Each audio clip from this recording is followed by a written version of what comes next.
Xo'p, keyingi darsga o'tamiz. Xo'p, navbatdagi darsimiz shu sohani shu darsni qanaqadir dokumentalni egasligim uchun men sizlarga maslahat berardim. Birinchi darsni ko'rib, keyin ikkinchi darsimizni ko'rganlaringizni yanada nisbatan effektliroq ikkinchi darsimiz ham birinchi darsimizga bog'liqligi sababli va maslahatim birinchi dars ko'rib, keyin ikkinchi dars ko'rishlaringizni tavsiya qilaman. Xo'p, navbatdagi darsimiz keyingi darsimiz bo'ladi. Bizda hozir to'liq davomi desak bo'ladi keyingi darsimiz. Ya'ni trading view'ni tushunib oldik biz nima ekanligi, xo'p, nimalar borligi va qanaqa imkoniyatlarga egaligi tushunib oldik. Umuman olganda trading view'da biz qilamiz fundamental. O'zi tradingda ikki xil tahlil bor. Birinchi fundamental, ikkinchisi texnik tahlil. Ya'ni yozib olamiz texnik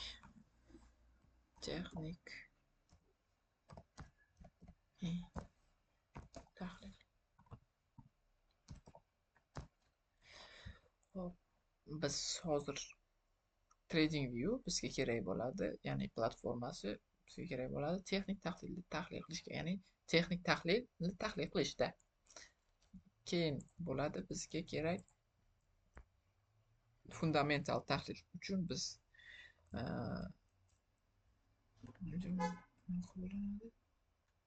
screenshot qilinadi. Ya'ni keyingi saytimiz biz Forex Factory, ya'ni bu sayt bizga uchun nimaga kerak? Ya'ni biz fundamental tahlil qilishimiz uchun bizga Forex Factory sayti kerak. Bu qanaqadir yanada savdolarimiz muvaffaqiyatli bo'lishi uchun biz reklamaga qarshimiz, chunki bizga XM brokeri pul to'lamagan. Tushirib qo'yamiz uchun. Xo'p, davom etamiz. Bular nima?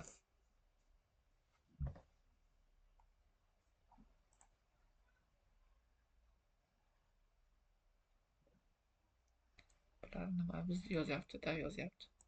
Tekshirib oldik. Xo'p, bular nima? Fundamental tahlilga kiradi. Ya'ni USD, JPY, AUD, bular forms, ya'ni kuchli yangiliklar qanaqa bo'ladi, kuchsiz yangiliklar qanaqa bo'ladi.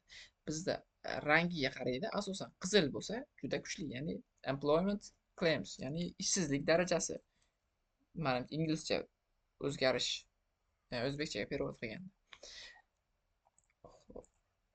Ishsizlik darajasi, ya'ni fundamental tahlil, formslar, ya'ni bu member Hams speaks, ya'ni kimdir formsda bu hozirgi eng kerak, ya'ni O'zbekiston vaqti bilan 3:30da, ya'ni 3:30da, hozir soat 5:30, ma'lumot uchun aytib ketyapman. 3:30da xo'p, forms a'zolari, ya'ni fundamental tahlilchilar a'zolari speech qilgan. Xo'p, ya'ni news qilgan. Va hozir bizda 5:30da, ya'ni 3 minutdan keyin ishsizlik darajasi chiqadi. Ishsizlik darajasi va bu kuchli yangilik hisoblanadi. Va biz qilinadigan, misol uchun tradingda qilinadigan eng birinchi ish savdoga kirishdan oldin biz qilishimiz kerak. Ya'ni bir-biriga qanaqadir chambarchas bog'liq hisoblanadi. Fundamental bilan texnik bir-biridan ajratib bo'lmaydi. Birinchi biz qiladigan ishimiz chartni ochishimizdan oldin, ya'ni chart deganimda men aytib ketaman va bundan keyin darslarimda ko'proq ishlatishim mumkin. Chart desam, men ana bu nazarda tutaman, ya'ni trading view'ni shamlar ko'rsatkichni nazarda tutaman. Xo'p, chartni ochib olishimizdan oldin biz qilishimiz kerak bo'ladigan ish, ya'ni xo'p, yangilik bormi? Kun davomida qanaqa yangilik bor? Bizda qanaqa xavflar yoki unda xavf desa ham bo'ladi, ya'ni chunki bu bozor juda kuchli harakat qiladi. Xavflar yuzaga kelishini kuzatib turishimiz mumkin. Ana bu qizillardan juda ehtiyot bo'lishimiz kerak. Ya'ni bular juda xavfli desak, menimcha hamma biladigan forms yoki non-farm, NFP, PPI, CPI lar, bular mana CPI misol uchun qizil aytib o'tganimdek. Men hozir har birida to'xtalib o'tish niyatim yo'q. Ya'ni CPI nima, PPI nima, Fomus nima yoki ishsizlik darajasi nima degan agar har bittasiga bittadan to'xtalib o'tsak, bu juda vaqtimiz ko'p ketadi va biz bilishimiz kerak bo'ladigan narsa bu har kuni bo'ladi all day degan, yana bu qizil va bu yangiliklardan ehtiyot bo'lishimiz kerak, chunki bu xavfli. Bu CPI mana bu juda audio juda xavfli yangilik bor. Bundan qo'rqish kerak emas qanaqadir yoki bundan prosta ehtiyot bo'lish kerak degan nazarda aytib o'tib ketyapman. Ya'ni ana aytayotganim non farm, hamma biladigan, hammaga mashhur non farm. Xo'p, bu kunlar nima bo'ladi?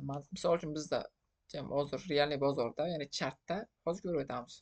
Bizda 5,5 da yangilik bo'lishi kerak. Mana qizil employment ishsizlik darajasi chiqadi. Biz kuzatishimiz mumkin yevroda. Xo'p, 1 minutdan keyin qanaqa narsa hodil bo'lishini chartda kuzatib turamiz. Yangilik qay darajada ta'sir qilishini. Va 1 ketdi.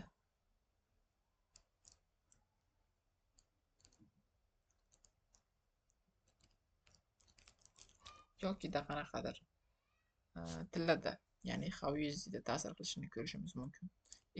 Bu qanaqa ta'sir qiladi? Yangilik bu sizlar uchun maxsus realniy bozorda, ya'ni realniy chartda bu qanaqadir kuzatish, ya'ni 5,5 da CPI ishsizlik darajasi qay darajada kuchli yoki qay darajada kuchsiz va bozor qay darajada o'zgartira oladi. Hozircha bizda ikkita chartda mana yuzaga kelyapti. Yana bu qaranglar, bu bitta qanaqadir bularni asosiy bilmaganlar uchun hammani stopi, take profitini juda tezlik bilan bozor juda tez harakat qiladi. Agar siz asosiy trendni yo'nalishini bilmasangiz, bu juda qiyin bo'ladi. Misol uchun mana yangilik o'tdi, mana juda katta yurish bo'ldi. Qanaqadir darajada yurish bo'ldi, bozor kuchaydi qanaqadir. Nima deydi? Bozorga jon kirdi va bizning yangiligimiz o'tdi mana. Va bu Euro USD, ya'ni Forexda va bu tillada o'zgarish bo'lmabdi ekan.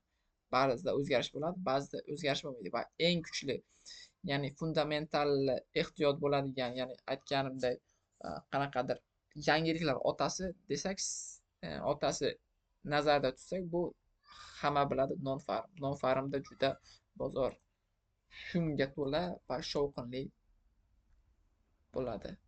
Va bugungi sizlarga yetkazmoqchi bo'lgan ma'lumotlarim shulardan iborat. Siz bugungi darsda fundamental tahlilni nima ekanligi va qaysi saytda ko'rishimiz, ya'ni Forex Factory'da ko'rishimiz va nimalarga e'tibor qaratishimizni bilib oldingiz.